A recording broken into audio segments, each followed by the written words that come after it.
A paz do Senhor Jesus para todos, em nome do Pai, do Filho e do Espírito Santo. Aqui quem vos fala é o presbítero Alberdão França, despertando pela palavra. Amados, mais uma vez estamos unidos com a palavra de Deus, despertando pela palavra.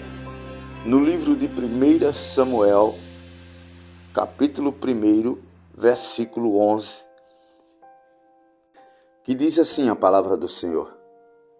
Versículo 11. E fez esta promessa solene: Ó Senhor, Todo-Poderoso, olha para mim, tua serva, vê a minha aflição e lembra de mim. Não esqueça a tua serva.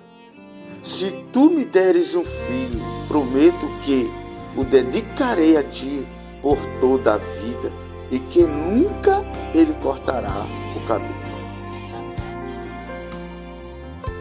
Interessante que no capítulo 1 desse mesmo capítulo, versículo 5, diz assim que o Senhor lhe tinha cerrado a madre. Ou seja, algo que estava acontecendo na vida de Ana, porém tinha sido a própria mão de Deus. Ou seja, a esterilidade de Ana é atribuída diretamente à ação divina. Deus não lhe permitirá ter filhos, a fim de prepará-la para o nascimento de Samuel.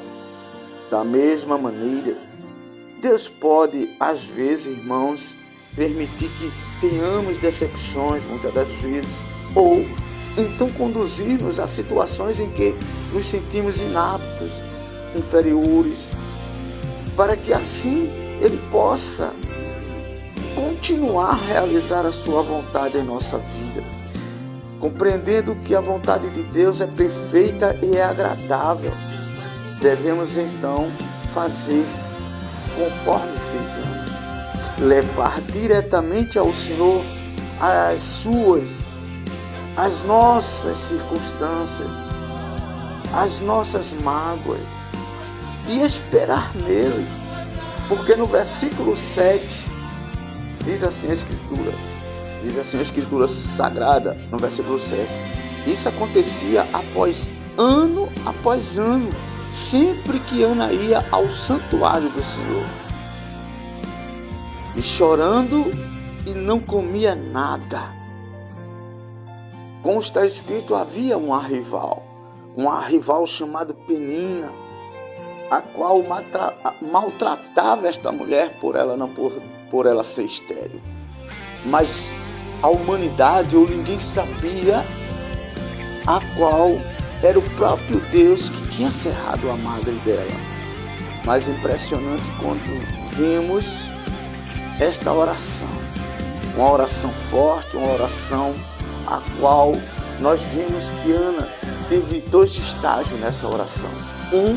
Ela ainda conseguia falar, ela ainda conseguia colocar palavras na sua boca, mas no segundo estágio, com o tempo, ela já não tinha mais força, ela só chorava, a sua boca só bocejava, a sua boca não tinha mais o que falar, porque o seu coração estava falando mais alto do que as palavras.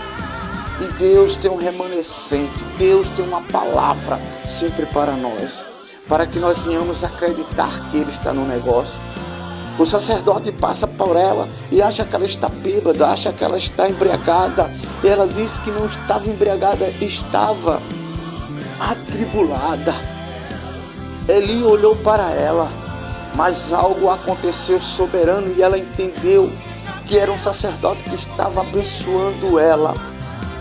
Versículo 17 diz assim: então ele disse, vá em paz, que o Deus de Israel dê o que você pediu. Estava consumada a sua oração pela bênção de um sacerdote. Ana agora creu que algo poderia acontecer. Diz a Escritura Sagrada que, passando algum tempo, ela teve um filho. Porém, a promessa dela tinha feito com Deus. E isto, quando nós fazemos promessa com Deus, temos que cumpri-la. Então, se você fez na sua oração promessa com Deus, quando Deus te exaltar na terra, quando Deus fazer um milagre acontecer, entenda que você fez um propósito, que você fez, aleluia, louvado seja o nome do Senhor Jesus, uma promessa solene. Cumpra, porque o Deus de Israel, Ele merece pelos atos feitos na nossa vida. E que Deus possa, com esta palavra te fortificar, que Deus é um Deus do passado, de hoje e do presente e do futuro. Que Deus tem algo soberano, que Deus tem, aleluia, o melhor para ti. Então entenda também e compreenda que o nosso Deus não está com os ouvidos tapados, que o nosso Deus está apto com seus anjos e anotando todas as nossas petições. Ana foi abençoada e eu creio que você também será abençoada em nome do Pai, do Filho e do Espírito Santo. Que o Senhor te abençoe e te guarde. Que o Senhor faça resplandecer o rosto sobre ti e tenha misericórdia de ti. E que o Senhor levante o rosto e te dê a paz em nome de Jesus. Que Deus vos abençoe.